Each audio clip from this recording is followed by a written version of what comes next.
Bonsoir à toutes et à tous et soyez les bienvenus dans cette nouvelle édition de votre journal de 22 heures dont tels sont les principaux titres. Le chef de l'État Ismaël Omar Guelleh vient de regagner la capitale après sa participation au sommet arabo-musulman américain à Riyad en Arabie Saoudite. Et le Conseil de sécurité se réunit en urgence demain mardi concernant la situation en Corée du Nord.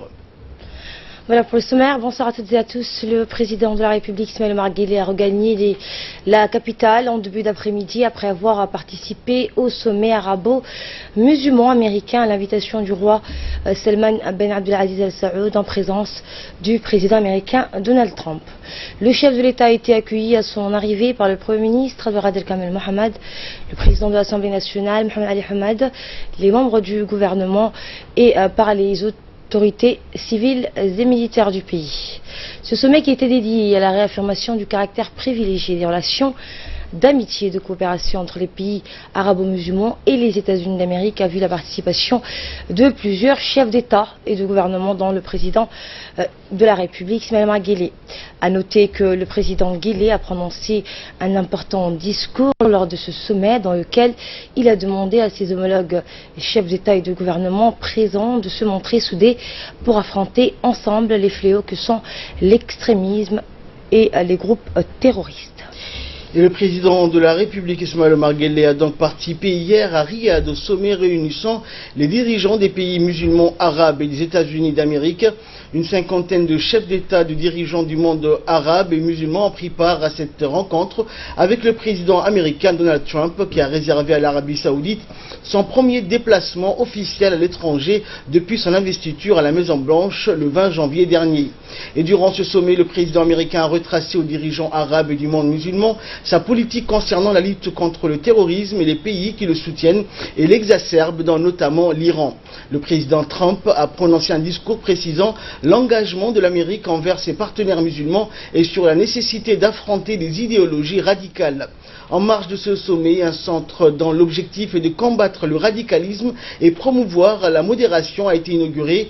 Le président américain a eu une série d'entretiens, dont celui avec le roi Salman Ben Abdelaziz Al Saoud et les autres dirigeants du Conseil de coopération du Golfe. Au cours de ce déplacement, le président de la République, Ismaël Omar Guelleh, était accompagné d'une forte délégation comprenant notamment le ministre des Affaires étrangères et de la coopération internationale, Mahmoud Ali Youssouf. Et dans une interview accordée à la chaîne nationale, l'ambassadeur djiboutien à Riyad, Diaïdine Saïd Bamakhrama, a souligné l'importance du sommet islamique arabo-américain organisé par l'Arabie Saoudite. Il a rappelé en outre que ce sommet a réuni de nombreux dirigeants du monde arabe et musulman, dont notamment le gardien des deux lieux saints, mosquées, le roi Salman Ben Abdelaziz Al Saoud, ainsi que le président américain Donald Trump, qui est à sa première visite à l'extérieur depuis qu'il a repris les rênes du pouvoir. Il a expliqué que le roi d'Arabie Saoudite a invité le roi et les chefs d'État et le gouvernement pour assister au sommet qui a évoqué la mise en place d'un partenariat entre les pays arabes et islamiques et les États-Unis d'Amérique. Il a noté que le président de la République a participé au sommet à la tête d'une délégation de haut niveau afin de rencontrer le roi Salman et le président américain pour discuter de diverses questions dans la région, en particulier la lutte contre le terrorisme qui constitue une menace pour la sécurité et la stabilité des États de la région. L'ambassadeur de Djibouti en Arabie Saoudite a souligné que la République de Djibouti a contribué fortement aux efforts visant la lutte contre les groupes terroristes et elle participe aux côtés de la MISOM en Somalie pour aider notamment le gouvernement somalien pour faire face au mouvement des jeunes terroristes Al-Shabaab. Le président de la République a dans son discours exhorté les dirigeants du monde à intensifier les efforts visant à prévenir le terrorisme, a souligné en substance l'ambassadeur de Djibouti à Riyad. Et le chef de la diplomatie djiboutienne, Mahmoud Ali Youssouf, qui participait aux côtés du chef de l'État à ce sommet, nous fait le point sur les résultats de ce sommet et les réelles perceptions de Donald Trump sur l'islam. J'aimerais d'abord souligner le fait que c'est un sommet, comme vous l'avez dit, historique, parce qu'il a regroupé pour la première fois 56 pays, dont les États-Unis d'Amérique. Ce sommet s'est tenu à Riyad, en Arabie Saoudite, sur invitation du roi Salman ibn Abdelaziz. et était essentiellement focalisé sur la lutte contre le terrorisme et la prévention de la radicalisation. Le président Guelleh donc était à la tête d'une forte délégation. Il a prononcé un discours lors de ce sommet où il a rappelé certains fondamentaux. Il faut savoir que le terrorisme n'a ni frontières ni religion. C'est une idéologie qui justement prend comme prétexte des principes religieux pour des fins parfois politiques et d'autres fois des fins subversives qui déstabilisent beaucoup de pays, non seulement au Moyen-Orient, mais sur le continent africain. Il faut rappeler que Djibouti a toujours été à l'avant-garde de la lutte contre le terrorisme. La preuve en est que mon pays, notre pays, a des troupes en Somalie pour pouvoir stabiliser ce pays et repousser les forces du mal qui ont depuis plus de 2 décennies maintenant en Somalie continué à déstabiliser et à créer le chaos dans ce pays. Lors de ce sommet, il y a eu donc une déclaration qui a été adoptée. Cette déclaration est basée sur 3 ou 4 grands piliers. Le premier est que les pays présents lors du sommet ont indiqué qu'il y a des pays justement qui soutiennent le terrorisme et ils ont nommément parlé de l'Iran.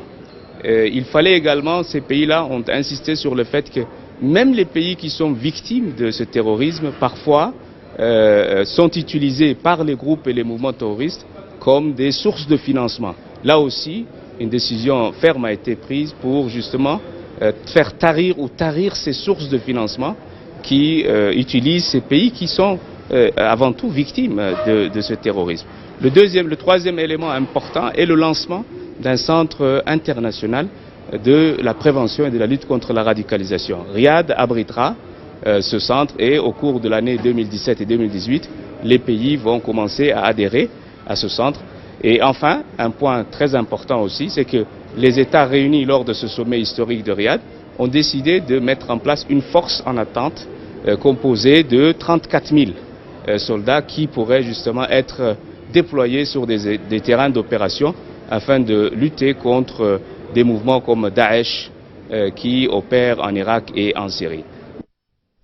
À l'Assemblée nationale s'est ouvert aujourd'hui un atelier sur le renforcement des capacités des députés et assistants parlementaires dans la maîtrise des techniques d'élaboration des lois, de l'exercice du droit d'amendement et des principes à la constitutionnalité des lois.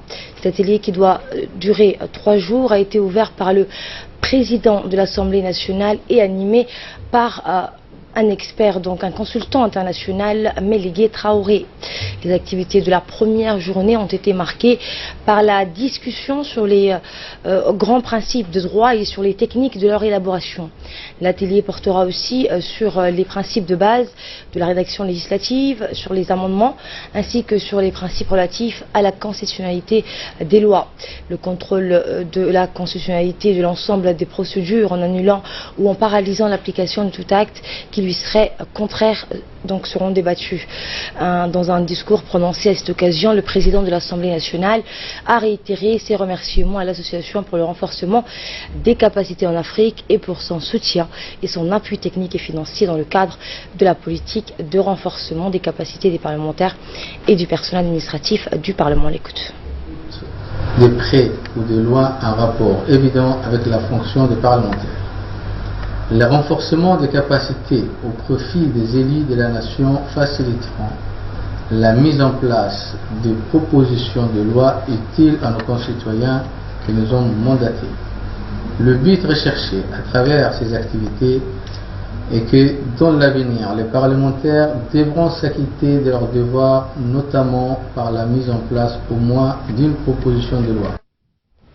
En nouvelle nationale toujours, dans le cadre de l'intégration socio-professionnelle des personnes handicapées, le secrétariat d'État aux affaires sociales, en collaboration avec le réseau national de personnes handicapées, organise cet atelier de réflexion et de sensibilisation sur la question de l'handicap, car cette catégorie de population souffre de discriminations diverses liées à leur handicap. Cet atelier sur le handicap abordera également de nombreux aspects de l'handicap, de la reconnaissance du handicap, à l'inclusion scolaire en passant par l'emploi ou l'accessibilité au sens large aux bâtiments, transports publics, éducation, santé, etc. Un environnement inaccessible, un frein pour les personnes handicapées dans le cadre de l'accomplissement des actes simples de la vie quotidienne, notamment pour se déplacer, se loger, travailler, apprendre ou encore vivre ses loisirs.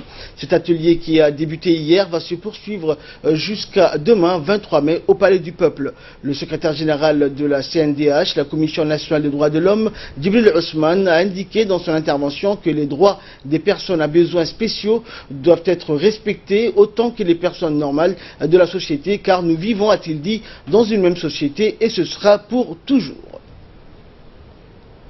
Djiboutien. La loi du 31 janvier 2002 portant code de la famille, la loi du 27 décembre 2000, la loi du 28 janvier 2006 portant code du travail, la loi du 27 décembre 2007 relative à la prévention et le trafic des êtres humains, la loi du 5 janvier 2014 mise en place d'un système d'assurance maladie universelle, un décret du 12 mai 2011 portant création d'un service de scolarisation des enfants à besoins spéciaux va dans le même sens. Et à présent, nous proposons de suivre l'allocution de la secrétaire d'État aux affaires sociales, Mme Mouna Ousmane Aden, durant cet atelier. Depuis ma prise de fonction, avec mon équipe du secrétariat, nous nous sommes attelés à considérer encore en profondeur la question de l'handicap avec les instructions du chef de l'État, son Excellence M. Ismaël Omar Guelleh, qui ne cesse de nous pousser pour intégrer l'handicap dans l'ensemble de nos actions respectives. De plus, je ne saurais oublier l'appui constant de l'UNFD avec sa tête, Mme Khadra Mohamed Haïk, première dame et présidente de l'UNFD, qui également porte une attention particulière à cette question. Cette rencontre, qui j'en suis persuadée, sera l'occasion d'une concertation féconde et d'écoute positive, d'où émergent des propositions concrètes et opérationnelles afin que nous puissions collectivement faire avancer les choses, de garantir les droits fondamentaux des personnes handicapées et parvenir à terme vers une société encore plus inclusive. Nous avons souhaité également donner la parole aux personnes handicapées directement concernées, car elles nous disent et nous diront par leurs témoignages leurs attentes. Nous bénéficierons de leur expertise et leur pouvoir d'agir. Je voudrais pour ma part revenir sur ce que, ensemble avec les départements sectoriels, nous avons pu réaliser. Au niveau du secrétariat d'État, nous avons mis en place une unité s'occupant spécifiquement de l'handicap. Également, la création et la mise en place du réseau national des personnes handicapées était la première intervention pour laquelle je félicite l'ensemble des acteurs réunis ici pour arriver à terme de cette initiative. Également, en collaboration avec le ministère de l'Éducation nationale et la formation professionnelle, la mise en place d'une assistance sociale aux étudiants lycéens handicapés, à l'éducation des enfants souffrant de déficiences mentales a été menée également avec succès.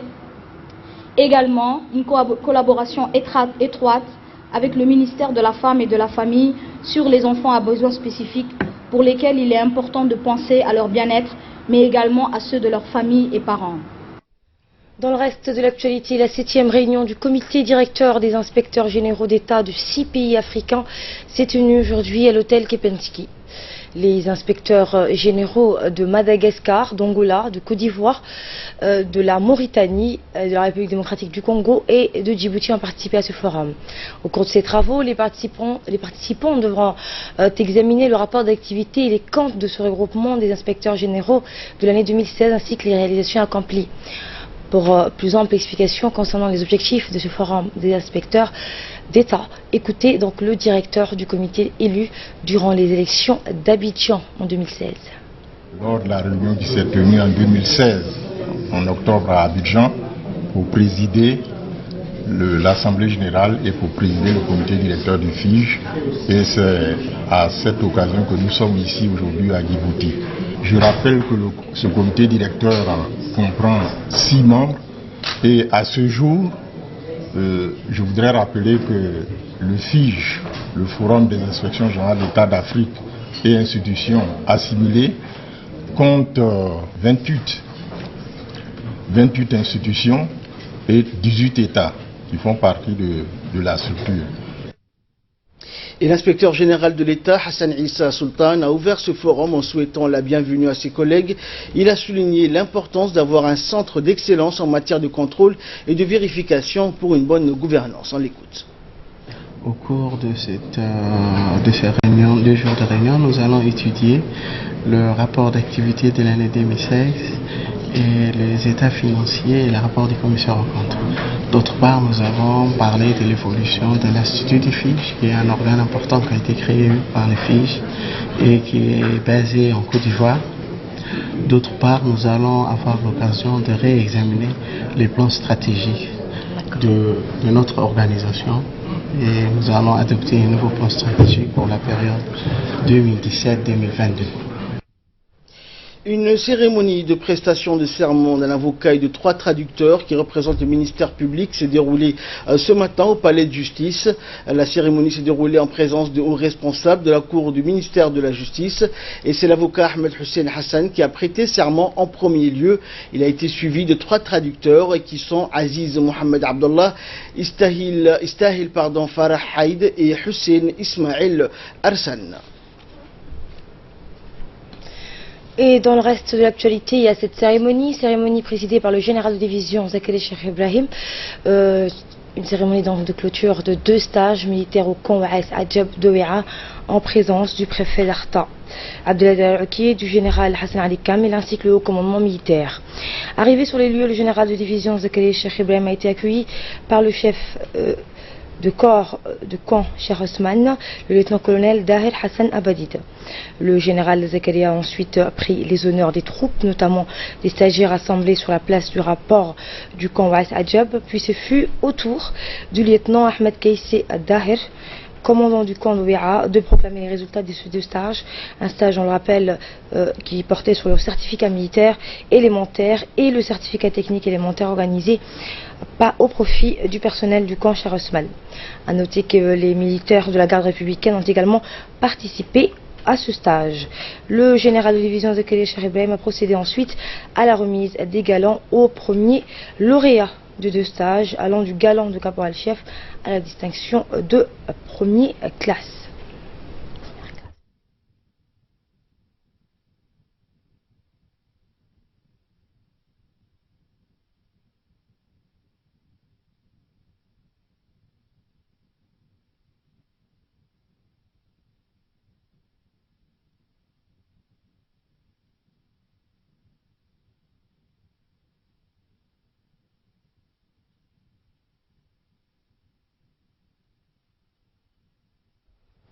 Et après la remise de galons, le chef de corps du camp Cheikh Osman a prononcé un mot. À cette occasion, il a relaté les tenants et aboutissants de ces stages qui ont duré 5 mois au camp Waïs Adjab d'Ouéa. Nous l'écoutons. L'événement qui nous réunit aujourd'hui, dimanche 21 mai 2017, est la cérémonie de clôture de 2 stages de formation qui se sont déroulés au sein du camp Cheikh Osman, et particulièrement au sein de l'escadron de reconnaissance et d'intervention du camp Waïs Adjab, là où nous sommes présents. La première formation est relative à un stage de certificat militaire élémentaire qui avait duré du 16 décembre 2016 au 24 avril 2017 au profit d'un effectif de 38 stagiaires. Avec une moyenne générale satisfaisante du stage de 13,62 sur 20, les stagiaires ont travaillé d'arrache-pied pour être à la hauteur des espoirs qui sont placés en eux. Sur un effectif de 39 stagiaires, 33 sont considérés admis, ce qui fait échouer 6 stagiaires dont leur moyenne est inférieure à 12 sur 20, conformément aux instructions du commandement. Quant aux stagiaires certificats techniques élémentaires dans la spécialité blindée, leur formation avait duré 5 mois pour un effectif de 37 stagiaires, dont 5 stagiaires sont issus de la garde républicaine. Cette formation diverse et intense a permis aux stagiaires de bénéficier de connaissances techniques et tactiques solides. Avec une moyenne de 14,38 sur 20, l'ensemble des stagiaires ont assimilé le cours dispensé, à l'exception d'un stagiaire qui est déclaré échec, eu égard à son résultat qui est inférieur à 12 sur 20. Et cette cérémonie de deux stages de ces militaires s'est clôturée dans une ambiance festive. Les stagiaires ont présenté des danses folkloriques traditionnelles et des poésies qui ont été appréciées par la délégation conduite par le général.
Dans le reste de l'actualité, après les localités des régions de Dikil, Tadjoura, Lissabi et Obok, l'équipe de la caravane de la téléphonie rurale s'est rendue ce matin à Karta, dans la région d'Arta, afin de présenter la téléphonie rurale à la population de cette localité. Les habitants de Karta ont pris d'assaut les vendeurs pour acheter ce téléphone rural de Djibouti Telecom, qui est équipé d'un panneau solaire qui permet à tout moment de la journée de recharger le dit téléphone. Le prix de ce téléphone est de 3000 francs Djibouti. Ce montant modeste donne un sens au projet d'extension du réseau de téléphonie rurale de Djibouti Telecom, et cette caravane va continuer à sillonner toutes les localités de la région d'Arta dans les jours à venir. Et comme vous le voyez, la population a répondu présent, montre un engouement pour cet appareil. Cet appareil permet, le panneau solaire permet d'éviter de chercher, comme vous le voyez, beaucoup de localités n'ont pas d'électricité. Le panneau solaire va éviter de rechercher, comme le soleil est partout dans notre pays, le panneau solaire va leur éviter de chercher une prise électrique, et c'est une facilité que Djibouti Telecom leur apporte. Autre caravane qui poursuit son périple, il s'agit cette fois de la caravane du 40e anniversaire de l'indépendance, cette fois dans les différents secteurs de la capitale. Après la place Harbi et la plage du Siesta, elle s'est rendue hier au PK12. En effet, c'est la place centrale de ce grand quartier de la commune de Balbalak où la caravane a érigé sa tribune, créant ainsi une ambiance de fête au sein de la population en présence des membres du comité national d'organisation des activités du 40e anniversaire, et à leur tête le représentant du président du comité d'organisation, Ali Mohamed Dato. Une immense foule a pris d'assaut le terminus de PK12, et c'est dans une atmosphère de fête que la foule suivait le programme musical et culturel des artistes. Plusieurs artistes djiboutiens comme Guessot Abdo, Hussein Bortroy et Saïd Halaf pour le classique, et les troupes Al-Ghazali. En effet, le volet questions-réponses ou quiz de la soirée, qui a été l'un des moments les plus significatifs de la fête. Après avoir reçu les cadeaux, tous les lauréats ont présenté un bref rappel du temps du colonialisme et la lutte que les Djiboutiens ont menée pour cette cause plus que légitime.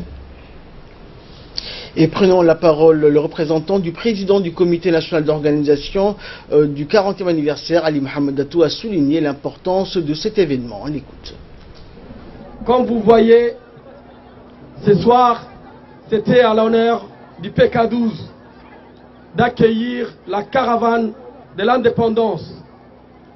Elle a commencé de la place Mahmoud Harbi, une place historique au nom de l'homme qui a perdu sa vie pour ce pays-là. La caravane de l'indépendance organisée par le comité national de festivités du 40e anniversaire va sillonner tous les artères de la capitale, de Balbala à Bel'os à Rasdika, pendant les 40 jours jusqu'au jour J, le jour du 27 juin 2017. L'indépendance de Djibouti a été proclamée par nos martyrs, par nos pères fondateurs de cette nation, à savoir Ahmed Dini, Hassan Goulet, Allah irhamhum. C'est un héritage qu'il faut préserver, un héritage qu'il faut maintenir dans de bonnes mains, un héritage qu'il faut garder comme il en est. Comme a dit le président de la commune de Balbala, nous avons hérité de ces pays-là. Aujourd'hui, comme vous le voyez, elle est dans de bonnes mains. Elle est dans de bonnes mains. À sa tête, un président, un visionnaire, son Excellence, M. Ismaïl Omar Guelleh. Et dans le dossier de ce 22h à J-36 avant le jubilé de l'Émeraude, nous allons mettre ce soir sous les feux des projecteurs l'évolution des structures de soins de 1977 à nos jours. C'est un sujet préparé par Choukri Ali sur un commentaire de Samat Saïd. Regardez.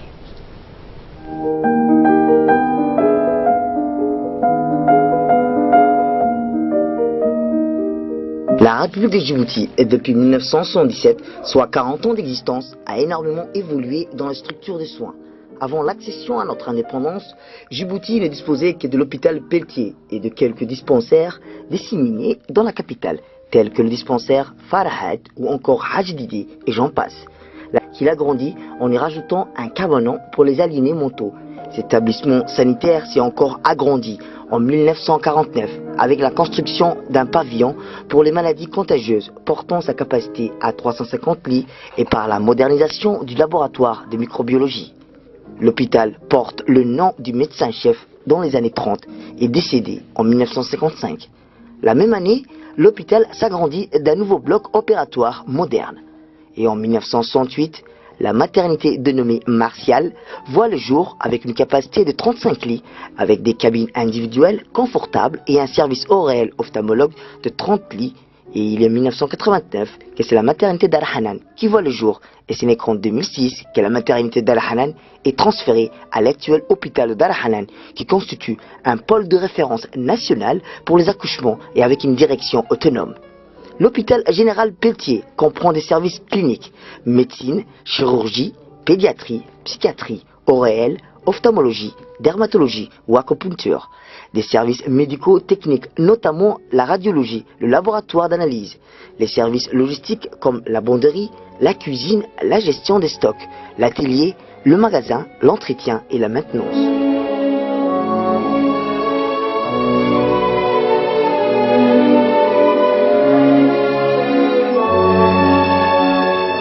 Aujourd'hui, l'hôpital général Pelletier a une capacité de 368 lits. À l'hôpital général Pelletier, avec l'acquisition d'un scanner de dernière génération le 27 janvier 2017 qui a été inauguré par le président de la République, son Excellence Ismaïl Omar Guelleh, au sein du nouveau centre de scanner flambant neuf. Le président de la République a pu voir de près les différents locaux de ce nouveau centre spécialisé en scanner. Ce scanner de dernière génération est non seulement le deuxième du genre en Afrique et dans notre pays après celui de l'Égypte, mais qu'il est d'une performance inégalable en matière d'imagerie et de vitesse d'exécution. Ce scanner, dernière cri, permet également une reconstruction de l'image corporelle en 3 dimensions. Celui-ci permet de consulter en profondeur tout en fournissant un premier diagnostic des différents organes tels que le cerveau, le cœur, l'estomac, avec des examens approfondis des os, de l'abdomen, des poumons, des veines et ainsi que des artères vasculaires. Un pays est souvent cité en exemple pour son essor, ses progrès et son développement en matière d'éducation, de santé, de la formation des jeunes et leur insertion, mais également au sein du tissu social. Il est donc indéniable que la République de Djibouti a considérablement investi pour parvenir à assurer des soins de qualité et adéquats à la population djiboutienne jusqu'à mettre en place la carte universelle de santé. Et de là, nous passons à l'actualité internationale. À Riyad, Donald Trump appelle les musulmans à combattre l'extrémisme islamiste. Pour son premier déplacement officiel à l'étranger, en Arabie Saoudite, le président américain a présenté le combat contre le terrorisme non comme une guerre de religion, mais comme une bataille entre le bien et le mal. L'heure de la diplomatie a sonné. Je suis venu vous délivrer au nom du peuple américain un message d'amitié, d'espoir et d'amour, a déclaré Donald Trump devant le roi Salman d'Arabie Saoudite et une cinquantaine de chefs d'État musulmans rassemblés à Riyad. Donald Trump a prononcé un discours mesuré, plein de politesse et de compliments, bien loin du ton vindicatif ou provocateur utilisé par le candidat pendant sa campagne à l'égard du royaume wahhabite. Nous ne sommes pas ici pour donner des leçons, pour dire à d'autres peuples comment ils doivent vivre, ce qu'ils doivent faire, qui ils doivent être ou comment prier, a dit Trump. Mais Trump s'est aussi adressé au monde musulman dans son ensemble, lointain écho au discours d'Obama au Caire en juin 2009, après les 2 mandats de George W. Bush et l'invasion de l'Irak. Trump a appelé également les musulmans à s'unir contre les terroristes islamistes, terme dont il reprochait à Obama d'éviter l'emploi. Un meilleur futur est possible si vous les chassez de vos lieux de prière, de vos terres et de vos communautés, a exhorté Trump. Le président américain a appelé tous les pays à isoler l'Iran en attendant que le régime iranien montre sa volonté d'être un partenaire dans la paix. Du Liban à l'Irak, en passant par le Yémen, l'Iran finance, arme et entraîne des terroristes, des milices et d'autres groupes terroristes qui répandent la destruction et le chaos à travers la région, a déclaré Donald Trump dans son discours. Donald Trump est attendu à Jérusalem ce lundi. Le président américain entame donc sa première visite en Israël et dans les territoires palestiniens qui durera 24 heures. Et à l'étranger toujours, le Conseil de sécurité de l'ONU à la demande des États-Unis, du Japon et de la Corée du Sud se réunira à huis clos demain pour étudier la situation en Corée du Nord. La Corée du Nord a procédé donc dimanche au tir d'un missile balistique qui est tombé au large de sa côte est. C'est ce qu'ont annoncé la Corée du Sud et le Japon. Ce nouveau tir est intervenu une semaine après le lancement d'un missile de portée intermédiaire et viole, comme les précédentes résolutions des Nations Unies. La Maison-Blanche a été informée du lancement. Voilà l'essentiel de l'actualité de ce lundi 22 mai. Merci à vous de nous avoir suivis. Excellente soirée à toutes et à tous.